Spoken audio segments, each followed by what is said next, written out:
see the control actions. Okay, and in that PID control action we will study. Okay, so you can note these books. Okay, engineering mechanics or electrical engineers, and these are the three domains of the knowledge which you should have. Okay, mechanics you should know, then means this is what is a mathematics you should know. Okay, and these are the reference books. Okay, the automatic control systems, and then this is Astron PID controllers. Okay, now we have seen this in previous lecture. Okay, what is the controller and what is the necessary, isn't it? So you can see in the red line. Okay, so in the red line, this is the, you can see in the red line there is a desired performance. Okay, can you see there? Okay, so this red line is the desired performance and blue is the actual performance. Okay, and blue line basically shows that there is a little bit variation around the desired performance for small time, and after some time this variation in the performance settles down. Okay, then this is the, what is the function of the controller. This I told you in the last lecture. Okay, basically controller is nothing but it is shifting these poles. Okay, uh, can you see this is this pole, or this is the suitable or best location, we can say desired location of the closed loop pole or closed loop system. Okay, now in closed loop system the pole should lie on the real axis and in the negative side, isn't it? So if the pole is lying in this left half, okay, this pole is like the poles are lying, if they are lying in the left half, we are trying to shift. Okay, trying to shift. Okay, now what is this poles basically? Poles means these are the roots of the denominator of the transfer function. Okay, roots of the denominator of the transfer function. आणि मग आपण काय करतो, हे जे roots आहेत यांना काय करतो आपण, यांचे रूट्स मॉडिफाय करतो. काय करतो? मॉडिफाय करतो मॅथमॅटिकली असं मॉडिफाय करायचं equation, so that the root will come to the negative real axis. Okay, are you getting? हा जो प्लेन आहे, ह्या प्लेन मध्ये हा ॲक्सिस कोणता आहे? हॉरिझॉन्टल ॲक्सिस कोणता आहे? Real axis. आणि व्हर्टिकल ॲक्सिस कोणता आहे? Imaginary axis. Okay, so second आणि थर्ड क्वाड्रंट मध्ये, ओके, सेकंड आणि थर्ड क्वाड्रंट मध्ये जर रूट्स असतील तर ती सिस्टम काय असते? स्टेबल असते. परंतु आपण कंट्रोलर काय करतो बेसिकली, हे जे सेकंड आणि थर्ड क्वाड्रंट मधले रूट्स आहेत त्यांना आपण काय करतो, त्यांची व्हॅल्यू जी आहे किंवा त्या इक्वेशनची किंवा त्या ट्रान्सफर फंक्शन असं पद्धतीने त्याला मॉडिफाय करतो जेणेकरून ते रूट्स कुठे येतील? रिअल ॲक्सिसवर येतील. Okay, so control is what? Control basically is about shifting the system poles from undesirable to desirable location. Okay, so red जो आहे तो अनडिझायरेबल लोकेशन आहे. रेड काय आहे? Undesirable location. Okay, so shifting is done by control signal u. Okay, म्हणजे काय की आपली जी कंट्रोल सिस्टम आहे, कंट्रोल सिस्टम मध्ये काय तुमचा सेन्सर काय देतो? तुम्हाला फीडबॅक देतो. आणि रेफरन्स पॉईंटला काय, रेफरन्स जो हे आहे रेफरन्स सिग्नल आणि मेजर सिग्नल किंवा फीडबॅक सिग्नल ह्यांच्यातला डिफरन्स काय असतो? एरर. ही एरर कोणाला दिली जाते? कंट्रोलरला. आणि कंट्रोलर काय घेतो? आउटपुट. सो कंट्रोलरचं आउटपुट काय करायचं आपल्याला? मॉडिफाय करायचं आहे. ओके, हे जे कंट्रोलरचं आउटपुट आहे त्याला यू ज्याला आपण म्हटलं, हे कंट्रोलरचं आउटपुट जे आहे ते अशा पद्धतीने ट्यून करायचं की ती जी एरर आहे, ओके, ती जी एरर आहे ती झिरो करू. So this we have already studied. Okay, हे काय? Response of second order system. आणि याचं काय? टाइम डोमेन अनालिसिस आहे. बरोबर, हा एक्स ॲक्सिसला टाइम आहे आणि वाय ॲक्सिसला काय? मॅग्निट्यूड आहे. ओके, आणि आपण काय करतो, त्या सिस्टमला स्टेप इनपुट दिल्यानंतर आपल्याला असा परफॉर्मन्स पाहायला मिळतो. ओके, हे त्याचे टाइम डोमेनचे स्पेसिफिकेशन्स आहेत. काय? राईज टाइम, डिले टाइम है ना, max time, settling time, maximum overshoot, आहे की नाही? हा जो रिस्पॉन्स आहे, हा रिस्पॉन्स कुठे यायला पाहिजे ऍक्च्युली? म्हणजे रिस्पॉन्स म्हणजे काय? ही जी लाईन दिसते तुम्हाला ही, बरोबर, कोणती? हा जो ग्राफ आहे इथून सुरू झालेला, हे काय आहे? तुमचं आउटपुट आहे. ओके, आउटपुट आहे. ओके, हे जे आउटपुट आहे आपल्याला काय करायचंय? या लाईनला स्टेबल करायचंय. बरोबर, म्हणजेच काय? ही जी आहे ही एरर आहे ना, या लाईन पासून तर एक्स ऍक्सिस पर्यंत ही काय? ही एवढी ही एरर आहे. So what we are doing with the help of controller, we are reducing that error, है ना? So we are settling the output to this level. Okay, we are settling the output to this level. ठीक है? By removing this error. Okay, by removing this error. Okay. आणि हे त्याचे time डोमेनचे specification आहेत. Okay, percentage overshoot, rise time is, हे जे हे आपण मागच्या क्लासेसमध्ये पण बघितलेलं आहे, बरोबर. त्यानंतर हा आहे फीडबॅक कंट्रोलर. ओके, आता फीडबॅक कंट्रोलर कसा वर्क होत आहे, हा कसा होत आहे हे बघा. हा पहिला काय तुमचा इनपुट डिझायर्ड व्हॅल्यू. ओके, जसं मी तुम्हाला एअर कंडिशनरचं एक्झाम्पल सांगितलं, रिमोटनं तुम्ही त्याचा इनपुट चेंज केला, आहे की नाही. रिमोटनं त्याला इनपुट दिला, सॉरी काय दिला, इनपुट दिला. मग तो इनपुट दिला म्हणजे तो काय केला, तो डिझायर्ड व्हॅल्यू दिला. आणि सेन्सर काय करतो ऍक्च्युली, इथे एंडला लास्टला जर तुम्ही बघितलं तो काय सेन्सर आहे, तो सेन्सर काय करतो, त्या रूमचं ऍक्च्युअल टेम्परेचर काय आहे ते मोजून कुणाला देतो, परत इथे कम्पॅरिझनसाठी देतोय. आणि कम्पॅरिझनला काय आहे मग तुमचा इथं सेन्सरने पाठवलेला ऍक्च्युअल सिग्नल आणि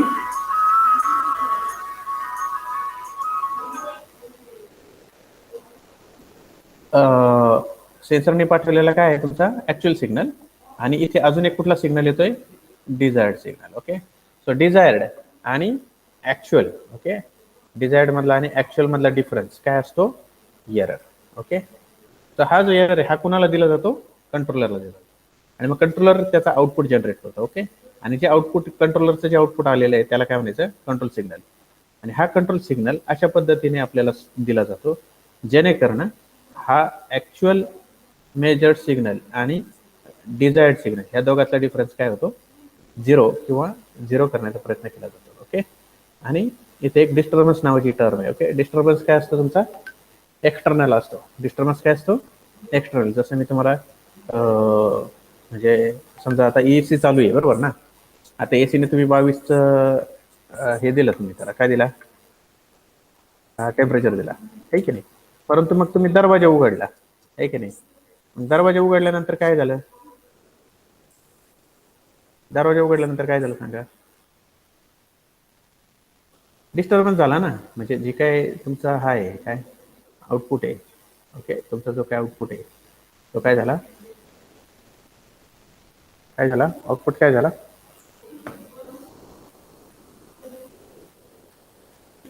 म्हणजे परत व्हॅरी झाला ना, बरोबर ना. ज्यावेळेस तुमचं हे होणार काय,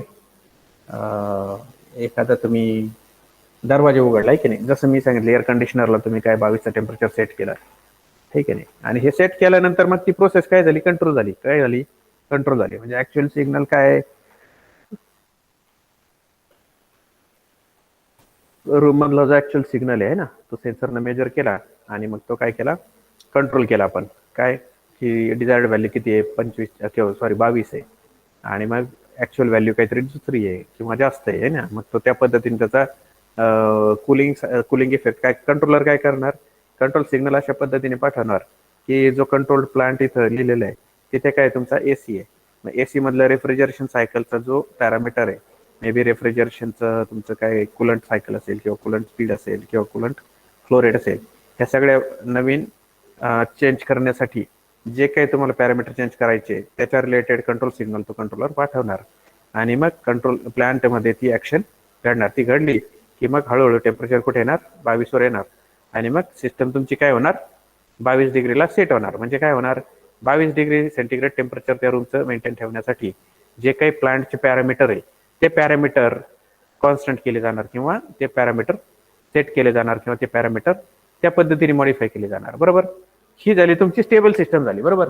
आता डिस्टर्बन्स म्हणजे काय, की जसं मी तुम्हाला सांगितलं की एखादा माणूस आला नाही ना, दरवाजा उघडला तेव्हा त्याने दरवाजा उघडच ठेवला, आहे की नाही.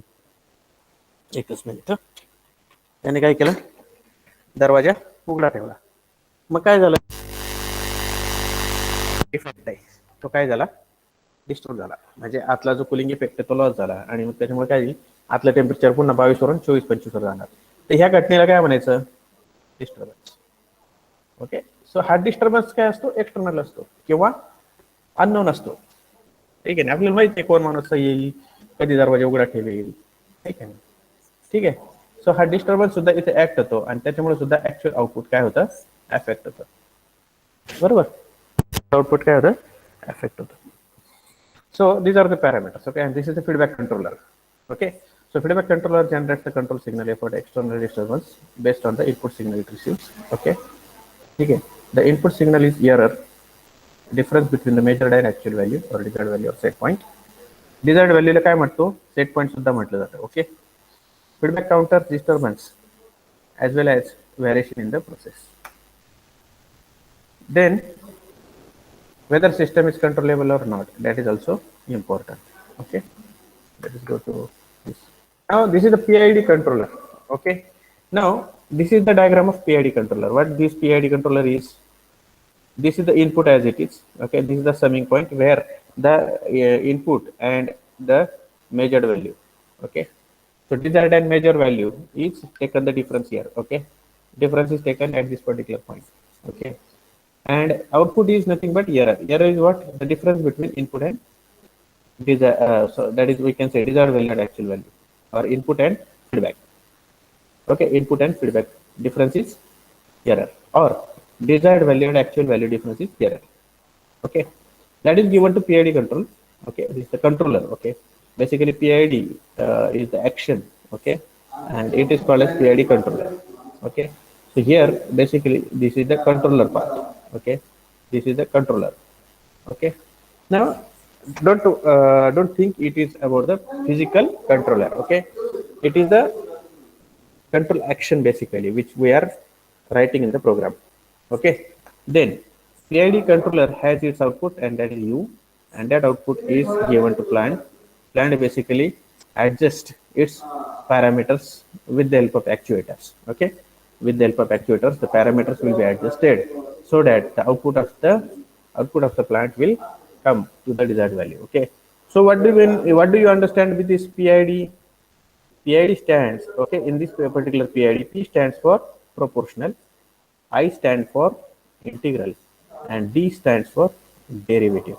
Okay, so these are the three control actions. Okay, three control actions. First is proportional action, one is integral action, and the third action is derivative action. Okay, so being robust and easy to implement, it is one of the most widely used closed loop control. Okay, closed loop control for precise operation. Okay, of the industrial applications and processes. Okay, so it is widely used. Okay, this PID control is widely used, and it is giving very good control.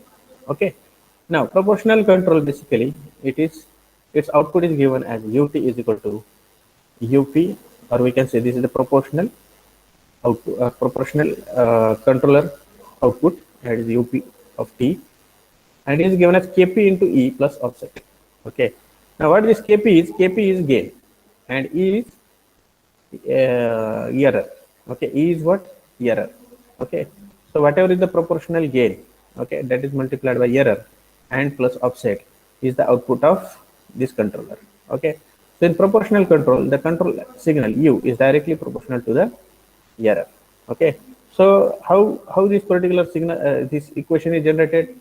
The controller UP, okay, controller output is UP, it is proportional to error. That's why it is proportional controller. Okay, now if you want to remove the proportionality sign, then what you have to do? You have to write the equal to sign. So it will be UP, okay, output of the proportional control will be equal to E into constant. Yes or no? It will be E into constant, and that constant is nothing but Kp. Okay, okay, okay. This is a constant of proportionality multiplied by E, and this is plus offset. Okay, plus offset. This is equation in this way. So why this equation comes, or what is the name of this particular controller? It is proportional because output of the controller is proportional to error. Okay, output of the controller is proportional to error. Okay, then in this particular equation, okay, so in this above equation, if you increase the gain, okay, if you increase the gain, okay, so output of the controller will also be high. Okay, so as the gain is increased, okay, the system responds faster to changes in set point. Okay, but becomes progressively underdamped. Okay, system becomes progressively underdamped and eventually unstable. Okay, so basically we have studied in system modeling, okay, what is the effect of damping. Damping is basically the resistance to motion, isn't it? And when you resist, then motion will motion, or this energy will be absorbed, isn't it? Or we can say variations will be reduced. Okay, if you resist that particular motion, or if you resist these variations. Okay, so in that way damping will help you to bring that particular output to desired, okay, or to the desired output or desired level. Now see what happens if you increase this gain. Okay, what is the advantage? Advantage is it responds faster. Okay, response to the changes in the set point is fast, but it becomes progressively underdamped. Okay, so this is the drawback. Okay, what is the drawback? System becomes progressively underdamped means, underdamped means, see, there are three cases of the damping, isn't it? Underdamping, critical damping, over damping. Okay, so underdamping means, now what is the damping factor? Damping factor is basically the ratio of the coefficient of damping upon critical coefficient of damping. Okay, okay, so damping coefficient to the critical damping coefficient ratio is called as zeta. So if the damping coefficient is less than the damping coefficient, critical coefficient of damping, okay, then ratio is going to be less than 1. Yes or no? Okay, so in that case, when the ratio is less than 1, okay, that particular damping is called as under damping. Okay, that is called as under damping. Okay, so what is the case?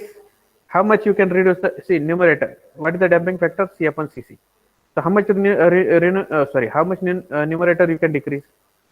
The numerator you can decrease up to any value more than 0. Okay, any value more than 0. So as you are, and what will happen to 0? What will happen to 0? If numerator is 0, 0 upon anything is 0, isn't it? So there will be no damping, है ना? And if there is no damping, then the oscillations will continue, isn't it? And you can say the variation, whatever is the output, of the system, that will continuously oscillate, and your system will never be stable. Okay, so under damping basically leads to unstable system. Okay, so there has to be some damping. So this is the drawback of proportional control. Okay, this is the drawback of proportional control. Okay, now proportional control action is like this. Okay, error. Okay, so you can see in first graph there are two graphs of the PID controllers. Okay, so if you take any control or any control action, it has two graphs. First graph is of error. Okay, first graph is error, graph of error, and second graph is for controller or control. Okay, so you can see now, see, this error is at some particular constant. Okay, yeah, this error is having some constant value, you can see in the first graph. Similarly, in the second graph also, the controller is also having constant, okay, constant output. Okay, now when this error will change from 0 to some value, okay, isn't it? Because initially error is 0. Stable means error is 0. Okay, in the horizontal portion of this error signal, you can see the error is stable. Okay, there is no rise in error, and for that particular amount of error, there is controller output. Okay, there is a controller output. Okay, so this error, as soon as this error increases, okay, okay, so then output, this output of the controller, which was here initially, okay, in first case, this will rise from it has to rise, actually it should rise more as you increase the gain, isn't it? Actually there is a rise in controller here also. Okay, see what is the difference between this line, the dotted line, this is the dotted line, this is the new controller output, and this is the actual controller output. Okay, so what is the difference between these two controller output? The value of the controller output at this particular level is high, and value of the control unit or control unit is less at this particular level, isn't it? Now how can you vary this level? Okay, so by increasing the gain, isn't it? So if you increase the gain, then the the output of the controller will also be higher. Okay, in this case. Okay, now I will give you the example of this, isn't it? I will give you the example of this. आपण जर बघितलं की हे जे control actions आहे ना, म्हणजे काय की समजा फॉर एक्झाम्पल मी तुम्हाला सांगतो की आरो वॉटरचं एक्झाम्पल सगळ्यांनी बघितलं, बरोबर? आरो वॉटर सगळ्यांच्या घरी आहे की नाही? मग काय होतं की आरो वॉटर कसं वर्क होतं तुम्हाला माहिती का? आरो वॉटरचा जो टँक आहे, त्या टँक मध्ये काय पाणी आहे आणि त्याला काय आहे पुढे कॉक आहे. मग काय होतं की ज्यावेळी तुम्ही ग्लासमध्ये पाणी घेता, बरोबर, ज्यावेळेस तुम्ही ग्लासमध्ये पाणी घेण्यासाठी त्याचा कॉक ओपन करता, त्याचा कॉक ओपन झालं की काय होतं, त्या टँक मधली लेवल ड्रॉप होते. टँक मधली लेवल ड्रॉप झाली की ते काय असतो, एक सेन्सर असतो जो लेवल सेन्स करतो, आणि लेवल खाली गेली की तो पुन्हा तिची आरोची मोटर चालू करतो आणि पुन्हा ते आरोचा जो मशीन आहे तो पुन्हा चालू होतो, म्हणजे जी मोटर आहे ती पुन्हा चालू होते आणि मग पुन्हा फिल्टर्ड वॉटर त्या टँकमध्ये भरायला सुरुवात होते. आणि मग ज्यावेळेस पुन्हा लेवल 0 येईल, ओके, ज्यावेळेस पुन्हा लेवल काय होईल 0 येईल, त्यावेळेस तो जो कंट्रोलर आहे तो काय करतो, ती मोटर बंद करतो. बरोबर. आता ह्या एक्झाम्पल मध्ये तुम्हाला काय समजलं, ह्या पर्टिक्युलर कंट्रोलरला काय म्हणायचं, ऑन ऑफ कंट्रोलर. ओके, ही जी ऍक्शन आपण बघितली आरो सिस्टम मध्ये, आरो वॉटर फिल्टर मध्ये, बरोबर. तर त्या आरो वॉटर फिल्टर मध्ये काय आहे, ऑन ऑफ सिस्टम आहे. काय ऑन ऑफ कंट्रोलर आहे. ऑन ऑफ कंट्रोलर म्हणजे काय, की तुमची जी टँक मधली वॉटर लेवल आहे, ठीक आहे, ती टँक मधली वॉटर लेवल डिझायर्ड लोकेशनला होती, बरोबर. बरोबर. आता डिझायर्ड लोकेशनला होती, बरोबर, त्यावेळेस एरर किती होती, 0 होती ना, कारण की तुमची लेवल काय होती, डिझायर्ड लेवलला होती, बरोबर. Yes sir no.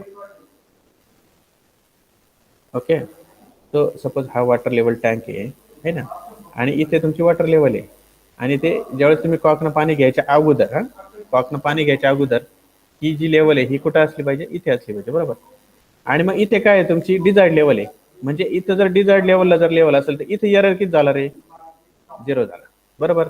आता ज्यावेळेस तुम्ही ग्लासमध्ये पाणी घेणार, ठीक आहे, ग्लासमध्ये पाणी घेतल्यावर काय होईल, इथे तुम्हाला नवीन लेवल येईल, बरोबर. इथे तुमची नवीन लेवल कुठे येईल, इथे येईल, खाली येईल. ही लेवल खाली आली म्हणजे इथे काय तयार झाला, हा एवढा एरर तयार झाला. So there will be the error. Now error will not be 0.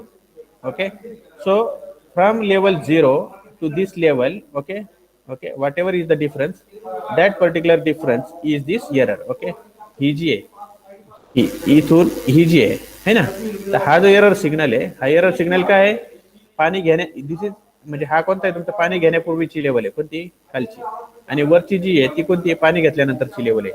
म्हणजे काय झालं, इथं एरर तयार झाला आहे ना, सिस्टम मध्ये काय झालं, एरर तयार झाला. आणि मग काय होतं इथं, की ज्यावेळी तुमचा काय, बरोबर, मग आता ज्यावेळी तुमचा एरर चालू झाला आहे ना, ज्यावेळेस तुम्ही पाणी घ्यायला सुरुवात केली आहे ना, पाणी घ्यायला सुरुवात केल्याबरोबर ही लेवल इथून खाली ड्रॉप व्हायला सुरुवात झाली ना, बरोबर. म्हणजे काय, की एरर सुरू झाला ना, इथून एरर काय झाला, इथून इथपासून काय झाला, सुरू झाला इथून, बरोबर. इथून तो सुरू झाला आणि इथपर्यंत गेला, बरोबर. बरोबर, मग ज्या मोमेंटला तो सुरू झाला एरर, म्हणजे ह्या कॉर्नरला बघा, इथून सुरू झाला ना, बरोबर. मग ह्याचं जर तुम्ही खाली जर प्रोजेक्शन घेतलं कंट्रोलर आउटपुटला, तर कंट्रोलरनी सुद्धा इथे काय झाला, चालू झाला. ओके, कंट्रोलर काय झाला, चालू झाला. आणि मग त्याचं काय झालं, आउटपुट म्हणजेच काय, की त्याने एक नवीन आउटपुट तुम्हाला किंवा कंट्रोलरला त्याला दिलं. आणि मग कंट्रोलरला आउटपुट दिल्यानंतर काय झालं, कंट्रोलरनी काय केलं, कंट्रोलरनी ती मोटर चालू केली आणि मग पुन्हा हे जे पाणी आहे, ठीक आहे नाही, पुन्हा हे जे पाणी आहे, इथे जी लेवल आहे, ही लेवल काय होईल त्याची, ही लेवल पुन्हा वाढेल आणि वाढून ही एरर पुन्हा काय होईल, 0 होईल, बरोबर. ही लेवल काय होईल, 0 होईल. आणि मग इथला जो आहे तो एरर किती होईल, मग पुन्हा जी काही एररची व्हॅल्यू, जी काहीतरी एरर आली होती ती पुन्हा 0 होईल. ती 0 झाल्यावर काय होईल, पुन्हा ती 0 झाल्यावर काय झाला, इथं एरर बघा, आता इथून एरर काय झाली, 0 झाली. पुन्हा एरर ज्यावेळी जिथं एरर 0 झाला तिथं तुमचा कंट्रोलर काय झाला, पुन्हा खाली आला आणि त्याचं ओरिजिनल आउटपुट जे आहे पूर्वीचं, म्हणजे जेव्हा एरर 0 असतं त्यावेळेसच्या आउटपुटला तो सेटल झाला. ओके, याला म्हणायचं ऑन ऑफ कंट्रोलर. ओके, हे आता जे मी तुम्हाला सांगितलं त्याला काय म्हणायचं, ऑन ऑफ कंट्रोलर. ओके, तर ऑन ऑफ कंट्रोलर मध्ये काय होतं, की ज्यावेळेस तुमची जी एरर आहे, ही एरर काय होते, समजा इथे एररला काय आहे, ही जी एरर आहे, ही जर एरर तुम्ही नुसता हलवला, काय हा जो टँक आहे याला जर धक्का लागला तर काय होईल, धक्का लागल्यावर काय होईल, इथं ऑसिलेशन्स येतील ना लेवलला, ठीक आहे नाही. ऑसिलेशन झाल्यामुळे इथं काय होईल, एरर हा कमी, इथं काय दाखवेल, एरर कमी जास्त दाखवेल ना. मग कंट्रोलर काय होईल, सारखा सारखा चालू बंद चालू बंद चालू बंद चालू बंद चालू बंद चालू बंद असं होईल की नाही. मग कंट्रोलर काय होतो, अनस्टेबल होतो. कंट्रोलर काय होतो, अनस्टेबल होतो. आणि मग अशा केसमध्ये, ओके, अशा केसमध्ये काय होतं, की स्टॅबिलिटी इश्यू तयार होतो, किंवा हा जो आपला ऑन ऑफ कंट्रोलर आहे, ऑन ऑफ कंट्रोलर काय होतो, अनस्टेबल होतो. त्याचं जे आउटपुट आहे continuously on off on off on off होऊन, ओके, मग तो कंट्रोलर काय होतं, त्याचे कॉन्टॅक्ट खराब होतात. ओके, ठीक आहे, कारण की तिथे तुमचा जो एक तुम्ही जर बघितला आरो सिस्टम मध्ये एक टिक आवाज येतो, बरोबर, असा एक टिकिंग आवाज येतो, बरोबर. आणि मग तो जो टिक आवाज आहे तो कशाचा आहे, त्या सोलेनाईडचा आहे, बरोबर. त्याच्यामध्ये एक सोलेनाईड असतो. आणि मग ज्यावेळेस काय होईल की ज्यावेळेस तुमची स्मॉल व्हॅरिएशन्स असणार आहे लेवलमध्ये, आहे की नाही, म्हणजे थोडंफार जरी पाणी घातलं की लगेच तो चालू होईल, किंवा थोडी लेवल खाली झाली का, किंवा तिथं जर ऑसिलेशन झाले तरी सुद्धा तो सोलेनाईड काय सारखा चालू बंद होऊ शकतो खालीवर झाल्यामुळे. आणि स्टॅबिलिटीचा इश्यू त्याच्यामध्ये proportional controller sorry on off controller मध्ये येतो, बरोबर. म्हणून ऑन ऑफ कंट्रोलर मध्ये काय दिलं जातं, एक ऑफसेट दिला जातो. ऑफसेट दिला जातो म्हणजे काय दिलं जातं, ऑन ऑफ कंट्रोलरचं जे आउटपुट आहे, ओके, ते लगेच ऑन नाही होत.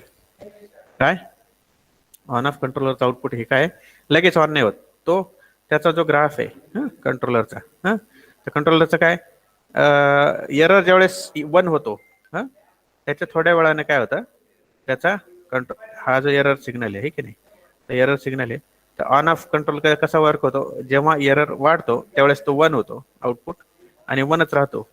आणि ज्यावेळेस तो पुन्हा 0 होतो त्यावेळेस तो थोड्या वेळानं 0 होतो. ओके, असा त्याचा ग्राफ असतो. ओके, म्हणजे एरर जरी इथे एरर वाढली तरी कंट्रोलर काय करतो, थोड्या वेळानं तो चालू होतो. ओके, आणि एरर जरी कमी झाली तरी तो थोड्या वेळाने बंद होतो. तर त्याच्यामुळे काय होतं, एवढा तो काय करतो, ऑफसेट झोन तयार करतो, किंवा त्याला ऑफसेट दिला जातो ऑन ऑफ मध्ये. हा जो ऑफसेट आहे, हा ऑफसेट काय असतो, साधारण तुम्ही जर बघितलं, पाणी जर घेतलं नळाचं, आरो वॉटरचं जर पाणी घेतलंय, तर तो पाणी चालू केल्या लगेच चालू होत नाही, एक 2-3 सेकंदांनी चालू होतो, बरोबर. म्हणजेच काय की त्याला थोड्या लेवलचं काय दिलेलं आहे, टॉलरन्स आहे. म्हणजेच काय की ती जी लेवल आहे ती इथे असेल आणि इथे असेल, या दोन्ही गॅपमध्ये असेल, तर आउटपुट कंट्रोलरचं आउटपुट काय असणार आहे, C is equal to 0, though error is having some value in fraction. Okay, so it can be a plus or minus 0 point something, like may be 0.5 or plus or minus 1 आहे ना. म्हणजे एवढा काय दिला जातो, त्याला टॉलरन्स दिला जातो. म्हणजे तो ह्याच्या खाली गेला तरच चालू होणार, आणि ह्याच्या वर गेला तरच चालू होणार. समजलं, ह्याला म्हणायचं ऑन ऑफ कंट्रोलर आणि त्याला म्हणायचं ऑफसेट. ओके, आता पुढचा आहे तो प्रोपोर्शनल कंट्रोलर. प्रोपोर्शनल काय करतो, आता आपण एरर ऑन ऑफ मध्ये बघितलं, ऑन ऑफ मध्ये काय होतं, तुम्ही एरर आल्याबरोबर तो ऑन किंवा ऑफ होतो. प्रोपोर्शनल मध्ये काय होतं माहिती का, त्याची एरर जेवढी आहे, बरोबर, म्हणजे समजा हा टँक आहे, या टँक मध्ये ही लेवल आहे, आता हा एरर इथून चालू झाला, या लेवलपासून खाली जायला सुरू झाला आहे ना, मग तो हळूहळू इकडे येईल, बरोबर, हळूहळू त्याची एरर, त्याची लेवल कुठेतरी येईल अशी, ठीक आहे नाही. आता याच्या साधारण आपण जर थोडंसं हे केलं की साधारण आपण ह्याला डिवाइड करू लेवल्समध्ये, आहे ना. ठीक आहे, मग समजा ह्या इथं एक स्टेप म्हणून 2 स्टेपनी खाली आला, इथं 3 स्टेपनी खाली आला, 4 स्टेपनी खाली आला, आहे की नाही. आता 4 स्टेपला काय एरर जास्त आहे, फर्स्ट स्टेपला एरर किती आहे, कमी आहे ना. फर्स्ट स्टेपला एरर किती आहे, हा एवढाच आहे. सेकंडला किती आहे, हा एवढाच आहे. थर्डला किती आहे, हा एवढाच आहे. फोर्थला किती आहे, हा एवढा आहे ना. आता सॉरी मी परत एकदा काढतो, एक मिनिट. हां, पहिल्यापासून सांगतो. हां, मला सांगा आता फर्स्टला किती आहे एरर, हा एवढा आहे. एक मिनिट, आपण काय करू, कलर दुसरा घेऊ,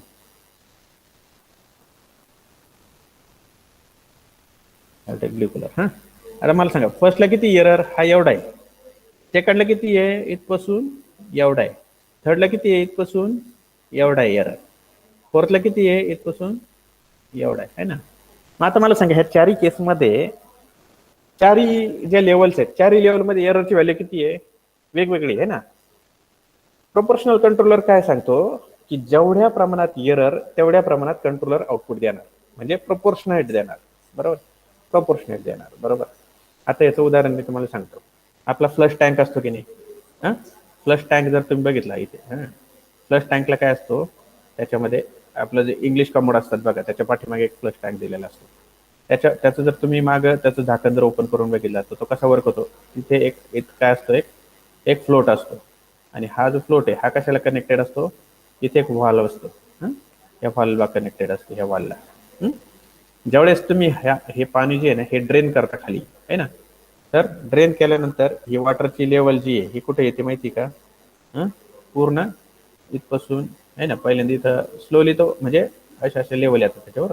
ही सेकंड लेवल आली, ही थर्ड लेवल आली, H4 खाली आहे. ठीक आहे. मग ह्या चारही लेवलला तुमचा जो हा जो फ्लोट आहे, हा जो फ्लोट आहे, आता मी याला दुसरा कलर घेतो फ्लोटच्या पोझिशन्सला. याला आपण काय करू, रेड आणि ब्ल्यू घेतला ना आपण, पर्पल घेतो. मग आता हा फ्लोट कुठे येईल पहिल्यांदी, इथे. दुसऱ्यांदी कुठे येईल तो, इथे येईल. आहे ना, असं खाली येईल ना, हा फ्लोट खाली खाली जाईल ना असा, आहे की नाही. तिसऱ्यांदी कुठे येईल तो इथे येईल, चौथ्यांदी कुठे येईल तो इथे येईल, आहे की नाही. म्हणजे काय होईल की आता समजा मी इथं 4 लेवल डिफाईन केलं समजा, 3 4. मग पहिल्याला तो इथपर्यंत झाला ना, एवढीच एरर होती, बरोबर. मग त्यावेळेस हा जो फ्लोट खाली आला, त्यावेळेस इथं ही जी व्हॉल्व ओपन होणार आहे, ही किती होणार आहे, स्मॉल डिग्रीने ओपन होणार आहे, बरोबर. बरोबर, स्मॉल डिग्रीने ओपन होईल. त्यानंतर तो 2 नंबरला, आता याच्याचा कलर आपण दुसरा घेऊ, समजा आपण ग्रीन कलर घेऊ. पहिलीला कुठे येतो, इथे. दुसऱ्या पोझिशनला काय होईल, अजून जास्त ओपन होईल. तिसऱ्या पोझिशनला काय होईल, तो अजून जास्त ओपन होईल. चौथ्या पोझिशनला काय होईल, तो अजून जास्त ओपन होईल, बरोबर. म्हणजेच काय की जेवढ्या प्रमाणात लेवल ड्रॉप झाली, तेवढ्या प्रमाणात हा वॉल काय झाला, जास्त ओपन झाला. म्हणजेच काय, आतमध्ये येणारं पाणी जे आहे ते पहिल्या लेवलने किंवा पहिल्या एररला किती येत होतं, साधारण समजा 2 LPM 2 लिटर पर आवर येत होतं, समजा LPH म्हणू आपण, ओके, किंवा LPM म्हणू, काही म्हणा, किंवा LPS म्हणा. LPS म्हणजे काय, लिटर पर सेकंद म्हणा. मग समजा पहिल्या ओपनिंगला तो किती आला, पहिल्या एररला किती आला, समजा 1 म्हणू आपण, ओके. पहिल्याला काय म्हणू आपण, 1, ओके. ओके, सो पहिल्या पोझिशनला काय म्हणू आपण, 1 लिटर पर सेकंदने आला. दुसऱ्याला 2 लिटर पर सेकंदने आला, म्हणजे फ्लो रेट काय झाला, वाढला. तिसऱ्याला किती लिटर पर सेकंदने आला, 3ने आला. चौथ्याला कितीने आला, 4 लिटर पर सेकंदने आला, बरोबर. मग 4 लिटर पर सेकंदने म्हणजे जेवढं जास्त एरर तेवढं जोरात फ्लो रेट, आणि इथं जेवढा जोरात फ्लो रेट होईल तेवढा हा जो राईज आहे ना, तेवढा हा लवकर येणार की नाही. Yes or no. So you will get more and more quick rise. Okay, more and more quick rise. Okay. So here what to understand, ह्याच्यामध्ये आपल्याला समजून घेण्याचा प्रकार काय आहे की जेवढा एरर जास्त, म्हणजेच काय, कंट्रोलरचं आउटपुट कशावर डिपेंड आहे, एररच्या क्वांटिटीवर. म्हणजे इथं जेवढी एरर जास्त, ओके, तेवढ्या प्रमाणात कंट्रोलर आउटपुट जास्त.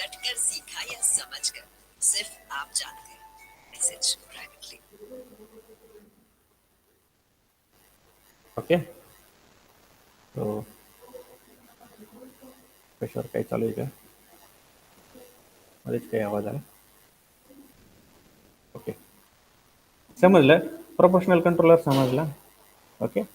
So what is the advantage of the proportional controller? Proportional control basically it is simple and easy to design as well as tune. Okay. Okay.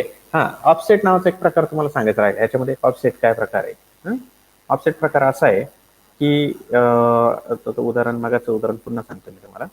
Okay, इथे काय करतो मी, इथे मी एक साईड घेतो आणि त्याच्यावर आपण काढूया. ओके, ऑफसेट म्हणजे काय मी तुम्हाला सांगतो. ओके, आता बघा, समजा इथे एक टँक आहे.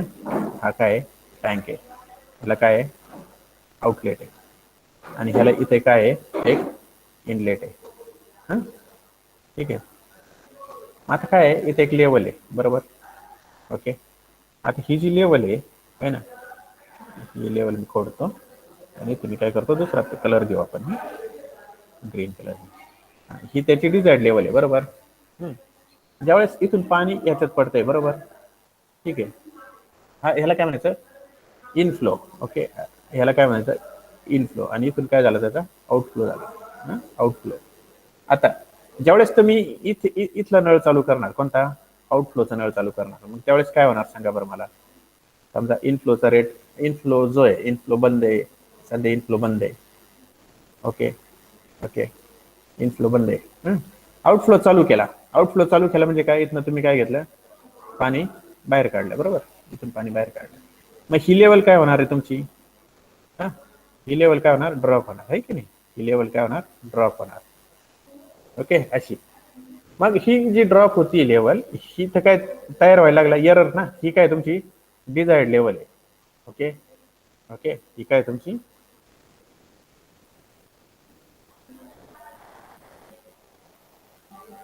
ही तुमची डिझायर्ड लेवल आहे. डिझायर्ड, ही डिझायर्ड लेवल आहे.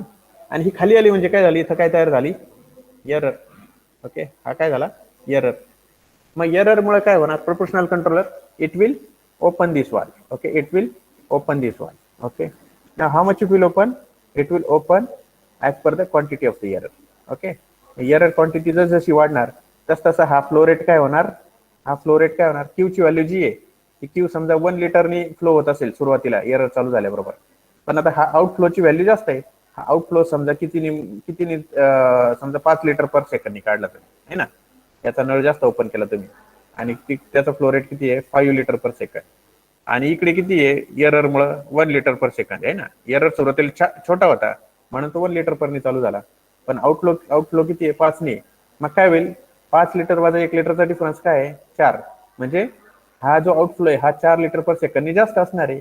म्हणजेच काय की एरर अजून पुढे पुढे वाढणारच आहे. म्हणजे हा जो व्हॉल्व आहे तुमचा इनपुट व्हॉल्व, हा जरी चालू झाला तरी ही जी लेवल आहे ही वरती येणार आहे का, ही वरती नाही येणार ना, ही अजून खाली खाली जात राहणार आहे. बरोबर, ही लेवल जी ही खाली खाली जात राहणार आहे. कारण का, तुमचा इनफ्लो किती आहे, 1 लिटरचा आहे आणि आउटफ्लो किती, 5चा आहे. आउटफ्लो खूप जास्त आहे, इनफ्लो खूप कमी आहे, त्यामुळे लेवल काय होईल, ड्रॉप होईल. आणि मग काय होईल, एरर वाढेल. बरोबर, मग एरर जर वाढला तर मग इनफ्लो काय होईल, प्रोपोर्शनल कंट्रोलर काय करतो, एरर जेवढा जास्त तेवढा कंट्रोल ऍक्शन जास्त. बरोबर, ठीक आहे. सो हीची जी आउटपुट आहे किंवा इनफ्लो जो आहे तो काय होईल, वाढेल. मग एरर वाढला की तो वाढेल, मग तो काय होईल, 2 होईल. हा किती आहे, 5च आहे. मग ही जी लेवल जी ड्रॉप होती ही पूर्वी जेवढी ड्रॉप होती त्याच्यापेक्षा कमी स्पीडने ड्रॉप होईल की नाही आता 2 लिटर झाल्यावर. पण तरी पण एरर काय आहे, वाढतोच आहे ना, कारण की इथं 5 आहे आणि इथं 2 आहे, म्हणजे 3 लिटर परने सेकंडनी हा जो आउटफ्लो आहे हा जास्तच आहे. मग हा जर जास्त आहे तर पुन्हा एरर काय होईल, एरर काय होईल, 3 लिटर पर सेकंड जास्त असल्यामुळे पुन्हा तो पुढे वाढेल. म्हणजे तो काय होईल, 3 होईल. मग 3 झाल्यानंतर काय होईल, 3 आणि 5 याच्यात काय आहे, पुन्हा डिफरन्स आहेच आहे ना. म्हणजे आउटफ्लो हा जास्तच आहे इनफ्लो पेक्षा, त्यामुळे पुन्हा लेवल ड्रॉप होतच राहणार आहे. फक्त काय होईल की लेवल जी ड्रॉप होती पूर्वी त्यापेक्षा कमी स्पीडने ड्रॉप होईल. बरोबर, आता काय करणार आपण, म्हणजे एरर जास्तच आहे ना. एरर जर जास्त आहे तर पुन्हा मग काय होईल, एरर जर जास्त आहे तर पुन्हा तो काय करेल, ओपन करेल पुढे अजून. मग 3च्या ऐवजी किती करेल, तो 4 करेल. पुन्हा आपण इथं जर तुम्ही आउटफ्लो किती आहे, 5 आहे आणि इनफ्लो किती आहे, 4 आहे, तरी पण आउटफ्लो जास्तच आहे. ओके, पुन्हा ती एरर काय होणार आहे, आपल्या सॉरी लेवल काय आहे, ड्रॉपच होणार आहे ना. मग लेवल पुन्हा ड्रॉपच होतीये पण कमी स्पीडने होणार आहे आता, कारण की इनफ्लो 4 आहे ना आउटफ्लो 5 आहे. मग त्या केसमध्ये एरर आहेच आहे, पुन्हा तो काय करेल, हा फ्लो रेट वाढवेल. ओके, हा फ्लो रेट वाढून तो किती होईल सांगा बरं आता, 4च्या ऐवजी आपण किती होणार, आपला 5 होणार. आणि आता इनफ्लो किती आहे, 5 लिटर आणि आउटफ्लो किती आहे, 5 लिटर. आता काय होईल सांगा बरं, इनफ्लो आणि आउटफ्लो जर सेम असेल, इनफ्लो आणि आउटफ्लो जर सेम असेल तर काय होईल, लेवल ड्रॉप होईल का पुढं, नाही होणार. लेवल पुढे ड्रॉप होणार नाही. ओके, सो लेवल जिथं आहे तिथं थांबेल की नाही, आहे का नाही. सो लेवल जिथं, मी त्याला काय करतो, पिंक कलरनी ब्ल्यू कलरनी दाखवतो. ही जी लेवल आहे ना, इथे येऊन स्टेबल होईल. इथे येऊन स्टेबल होईल. आता स्टेबल झाली, ओके, स्टेबल झाली लेवल, है ना. म्हणजे काय झाला, एरर वाढायचा संपला. ओके, एरर काय झाला, वाढायचा संपला. पूर्वी एरर वाढत होता ना, है ना. मग एरर जसं जसं वाढायला लागला तसं इनपुट काय झाला, वाढायला लागला. बरोबर, मग तो वाढत वाढत किती गेला, आउटफ्लोला मॅच करेपर्यंत. म्हणजे आउटफ्लो 5 लिटर पर सेकंद आहे, त्याला मॅच म्हणजे किती, 5 लिटर पर सेकंद इनफ्लो. जोपर्यंत होत नाही तोपर्यंत तो वाल काय होईल, ओपनच होत आहे. ओपन होत होतो 5 लिटर पर सेकंदचा ज्यावेळेस त्याचा फ्लो रेट राहील त्यावेळेस काय होईल की इनफ्लो आणि आउटफ्लो दोघांची व्हॅल्यू काय आहे, सेम आहे. म्हणजेच काय, त्यावेळेस वॉटर लेवल ड्रॉप होईल का, नाही होणार. वॉटर लेवल काय ड्रॉप होणार नाही. म्हणजे ही जी ब्ल्यू लाईन आहे इथे काय होणार, ती स्टेबल होणार. ओके, इथे काय होणार, स्टेबल होणार. पण आता याच्यात काय प्रॉब्लेम झाला सांगा बरं, याच्यात प्रॉब्लेम काय झाला, ही ओरिजिनल लेवल जी होती ना वरती, तिच्यापासून न्यू लेवल काय झाली, शिफ्ट झाली. ओके, शिफ्ट झाली, है ना. ओके, आणि ही जी शिफ्ट झाली, हा जो शिफ्ट आला, ह्या शिफ्टला काय म्हणतो आपण, ऑफसेट. ह्याला काय म्हणतो, ऑफसेट. समजलं, ऑफसेट म्हणजे काय समजलं, ऑफसेट म्हणजे काय समजलं का, एनी डाऊट. ऑफसेट म्हणजे काय, की तुमचं जे कंट्रोलरचं आउटपुट आहे, ओके, आणि ॲक्च्युअल आउटपुट आहे, हे ज्यावेळेस तुम्ही मॅच करणार, ओके, हे मॅच करताना तेवढ्या काळामध्ये जे काही सिस्टमचा सेट पॉईंट चेंज झाला आहे ना, हा तुमचा ओरिजिनल सेट पॉईंट होता की नाही, डिझायर्ड लेवल, आणि ही नवीन लेवल आली तुमची. ओके, सो नवीन level, okay, this is the new level because error has stopped. Okay, error has stop to increase and system has become stable. System काय झाली, stable झाली ना, इनफ्लो आणि आउटफ्लो मॅच झाला है ना. So further dropping of the level has stopped, and that is the new stability. But the original stable level or original stability or original value of the reference input, that is the set point. Okay, so this is the original set point. Okay, or we can say this is the original. Okay, I will write SP. Okay, this is SP actually. SP means what? Set point. Okay, what is it? SP means set point. Okay, आणि हा दुसरा जो आला त्याला new S P म्हणतात. Okay, new set point. So difference between the old S P, ह्याला आपण old म्हणू किंवा ओरिजिनल म्हणू. ओके, ओरिजिनल सुद्धा म्हणू शकता तुम्ही याला, ओरिजिनल. तो ओरिजिनल सेट पॉईंट आणि न्यू सेट पॉईंट मधला डिफरन्स आहे, त्याला म्हणायचं ऑफसेट. ओके, आणि हा ऑफसेट तुम्हाला इथे दिसतो. म्हणजे हे एक एक्झाम्पल, म्हणजे प्रोपोर्शनल कंट्रोलरचं जे इक्वेशन आहे, ते इक्वेशन कसं जातं, कंट्रोलर, प्रोपोर्शनल कंट्रोलरचं output, okay, is equal to what, error into proportional gain plus offset. Okay, offset समजलं सगळ्यांना, एरर सगळ्यांना समजली. आता प्रोपोर्शनल गेन म्हणजे काय रे, प्रोपोर्शनल गेन म्हणजे काय, की तुम्ही जर ह्याचं आउटपुट जर बघितलं कंट्रोलरचं, ओके, प्रोपोर्शनल कंट्रोलरचं आउटपुट कसं आहे, त्याचा जर ग्राफ बघितला तुम्ही तर हा असा ग्राफ आहे, बरोबर. हा काय आहे, इथे काय आहे तुमचा ऑफसेट आहे, काय आहे, ऑफसेट आहे, ठीक आहे, इथे काय ऑफसेट आहे. ओके, आणि हा काय तुमचं कंट्रोलरचं आउटपुट आहे, सॉरी, हे कंट्रोलरचं तुमचं आउटपुट आहे, काय ते के पी इंटू एरर. ओके, के पी इंटू एरर. सो हा के पी ॲक्च्युली काय आहे, हा के पी ह्याच्या कंट्रोलर आउटपुटची जी लाईन आहे हिचा स्लोप आहे. ओके, स्लोप आहे. So K P U can increase or decrease. K P जर इन्क्रीज केला तर काय होईल रे, म्हणजे काय, स्लोप जर इन्क्रीज केला तर ही जी लाईन आहे ती तुमची काय होईल, म्हणजे आता मी काय तुम्हाला ते हे कलर चेंज करतो. आता तुमची ओरिजिनल लाईन कोणती आहे, रेड कलरमध्ये मी दाखवत होती. हां, म्हणजे मी तर दाखवतो तुम्हाला, हा झाला तुमचा ओरिजिनल आउटपुट. पण के पी जर इन्क्रीज केला, ओके, के पी जर इन्क्रीज केला तर I will change the colour. K P जर इन्क्रीज केला तर सेम लाईन तुमची अशी येईल, म्हणजेच काय, स्लोप वाढवला तर है ना. तर again I can take another colour. Okay, I can take green. अजून जर तुम्ही स्लोप वाढवला तर असा येईल, है ना. म्हणजे ह्या तीन लाईनमध्ये काय फरक आहे मला सांगा. इथला जो के पी आहे, हां, म्हणजे इथला जो स्लोप आहे हा काय कमी आहे, इथला जो के पी आहे सेकंडचा हा काय, हा जास्त आहे, आणि हा सगळ्यात जास्त आहे, ठीक आहे ना, है ना. हा स्लोप जेवढा जास्त तेवढा तुम्हाला काय लागणार आहे, टाईम कमी लागणार आहे ना. याचा टाईम थोडा जास्त आणि ह्याचा थोडा जास्त. ओके, सो हा जो डिफरन्स आहे, you can make the system faster if you increase the proportional gain. K P म्हणजे काय, के पी म्हणजे काय, प्रोपोर्शनल गेन. ओके, सो तो गेन जर तुम्ही वाढवला, okay, so this is the understanding. Okay, काय त्याचं अंडरस्टँडिंग, की if the gain is increase the system respond faster. समजलं, फास्टर काय आहे तर समजलं. Okay, can you see in this particular graph, system takes, gain is increased, less time is required. Okay, for middle position you are getting some more time, and if gain is less then you are getting very long time.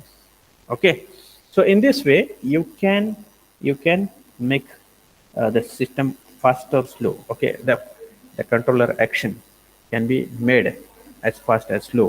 Okay, by changing the gain. Okay, so gain of the system can be increased or decreased. Okay, म्हणजेच काय, की हे जे काय, हे तुम्हाला जे दिसतंय वरती इक्वेशन, हे जे कंट्रोलरचं इक्वेशन आहे ना, या इक्वेशनमध्ये काय दिसतंय आपल्याला, हा ऑफसेट तर फिक्स आहे, कॉन्स्टंट आहे ना, ऑफसेट फिक्स आहे, परंतु इथे कंट्रोलर आउटपुट आहे आणि इथे एरर आहे. So controller output input relation तुम्ही कशाने डिफाईन करू शकता, के पी. ओके, सो के पीची व्हॅल्यू जी आहे ती आपण सेट करू शकतो. ओके, ती आपण कमी जास्त करू शकतो. That is in our hand. Okay, when you are writing this equation, when you are writing this equation in the controller for the control action or proportional control action, you can choose the value of kp. Okay है ना. So in that way like आपण जर बघितलं रेडिओमध्ये आपण एक volume button आहे बरोबर की नाही, रेडिओ किंवा टेपमध्ये. ऍक्च्युली तुम्ही काय करता सांगा बरं त्याच्यामध्ये, ज्यावेळेस तुम्ही व्हॉल्यूमचं बटन इन्क्रीज करता किंवा तुम्ही क्लॉकवाईज फिरवता, त्यामुळे काय होतं, you are changing the value of gain. Okay, त्याच्या तिथं काय करताय तुम्ही, you are increasing the gain of the amplifier. Okay, आणि मग त्यामुळे काय होतं की तो जो आउटपुट जे तुम्हाला मिळतंय ते काय मिळतंय, लाऊड मिळतंय बरोबर. टेप रेकॉर्डरमध्ये किंवा कुठल्याही तुमच्या मोबाईल फोनमध्ये ज्यावेळेस व्हॉल्यूम वाढवता तुम्ही त्यावेळेस काय करता, ऍक्च्युली व्हॉल्यूम वाढवता म्हणजे काय करता, तो गेन वाढवता त्या ॲम्प्लिफायरचा.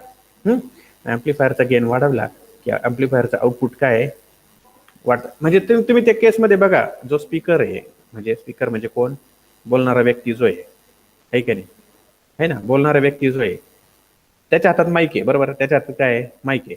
मग तो जो बोलतोय किंवा तो एखादा सिंगर आहे तो जे गातोय त्याचा ॲम्प्लिट्यूड किती आहे, कॉन्स्टंट आहे ना, सेम आहे ना, बरोबर की नाही. पण ज्यावेळेस तुम्ही व्हॉल्यूम वाढवता म्हणजेच काय करता, त्या ॲम्प्लिफायरचा गेन वाढवता. त्याचा गेन वाढवल्यामुळे काय झाला, तो सिंगर जो तो काय मोठ्याने म्हणत नाही बरोबर. ज्यावेळेस तुम्ही गेन वाढवता म्हणजे काय होतं, तर सिंगरचा जो इनपुट आहे तो जो इनपुट देऊ राहिला तो सेमच आहे, फक्त त्याचा आउटपुट तुम्ही काय करताय, लाऊड करताय किंवा मोठा करताय बरोबर. So in this way gain is nothing but it is the one term which you can vary in this particular program बरोबर. तसं तुम्ही व्हॉल्यूमचा बटन वाढवल्यानंतर ॲम्प्लिफायर मधला जो गेन आहे ना, ऑपरेशनल ॲम्प्लिफायर्स तुम्ही शिकले की नाही मला माहिती नाही. ऑपॅम्पमध्ये काय करता तुम्ही, रेजिस्टन्स व्हॅल्यूज जर तुम्ही चेंज केले तिथे दोन रेजिस्टन्स असतात आहे ना, एक रेग्युलर आणि एक फीडबॅक रेजिस्टन्स असतो. ह्या दोघांच्या रेशोवरती तुमचा गेन डिपेंड करतो आहे ना, whether it is a inverting amplifier or non inverting amplifier.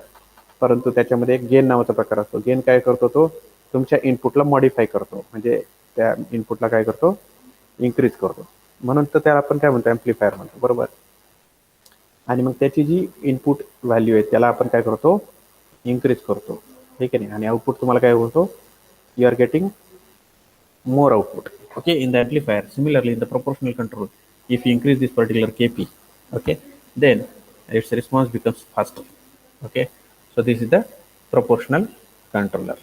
Okay, so this part will delete this. Okay, and okay, so this is proportional action. Okay, these are the advantages of the proportional action. Simple and easy to design, rapid response, reduces the rise time, reduces the safety, sorry, steady state error. Okay, steady state error is reduced. Okay, the response is rapid, it reduces the rise time. Okay, and simple, easy to design. And disadvantages, this is not possible to eliminate there is also it is not possible to eliminate steady state error or offset. Okay, there is always the offset in proportional controller, and it could lead to instability, rise in overshoot or oscillations. Okay, and float wall and thermostats are the applications of the proportional control. Then next is derivative control. Okay, so it is 12, so we will stop here. I will arrange some extra lecture because in 1 week it is very difficult to complete in this unit numbers 5 and 6 in only 1 week. Okay, so we will require more lectures in coming days. Okay, so do attend and you just give me your attendance. Okay, so if you have posted your attendance in the chat box, before that I will mark the attendance. मधली attendance मी काही घेऊ शकलो नाही, मध्ये एक lecture Deshmukh सरांनी घेतलंय आणि एक मी एक्स्ट्रा लेक्चर घेतले मला वाटतं 22/11. O P B lectures absent and आता एक काम करा, मला फक्त तुमचं जे पोरं प्रेझेंट आहेत त्यांनी फक्त काय करा, मला अटेंडन्स द्या. Tell me the present numbers. 153. First year का सेकंड इयर? इथे कोणी बसलेलं आहे का आतमध्ये? इथे 1-2 मिनिटं तुम्ही इथे बसा, मी फोन करतो, माझा एक अटेंडन्स मार्क करतो. एवढी आतमध्ये बसा. हां सांगा काय रोल नंबर किती आहे? 153, 153.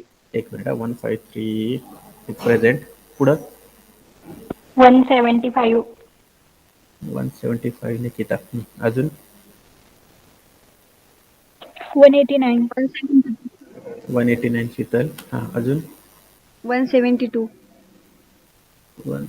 हां आरती. ओके. अजून 162.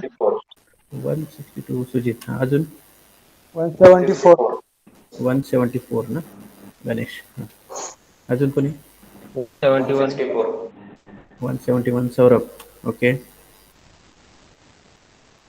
152. Sir, 164. 152 वैष्णवी. हां अजून कोणी आहे का? Sir, 164. 164 का? वैभव का? Yes. Yes, sir. ओके. अजून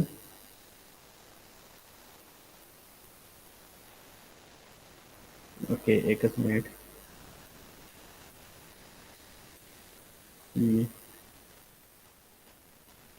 मधली अटेंडन्स राहिली आपली. कॉपी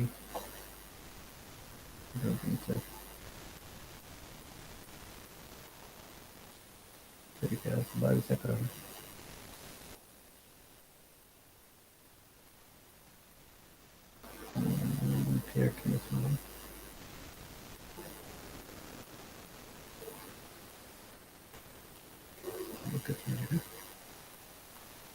टेस्ट मेडिकल काउंट 14 आहे पण बाकीचे गेले का काय कोण असतात?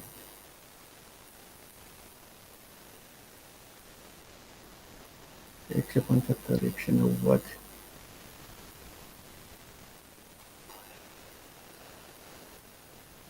175, 190 सिद्धांत घेऊन निघून गेला वाटतं. बरं सिद्धांत 164, 65, 64, 65, 64, 65, 82. ओके. 64, 65, 82. त्यानंतर 72, 72, 93, 78, 93, 78, 78 झाले. 78,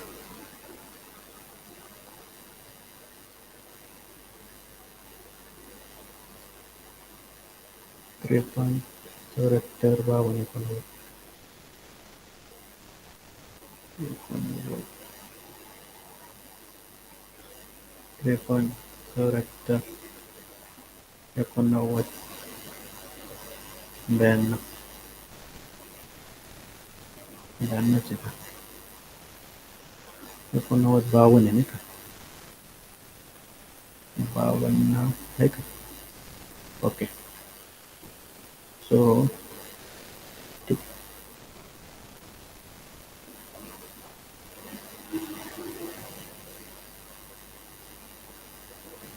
किती जण आहेत?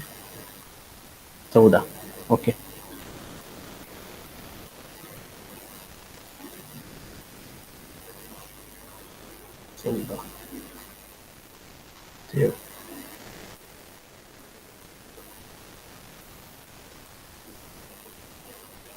ठीक है चलो संकेत थैंक यू. Okay. अच्छा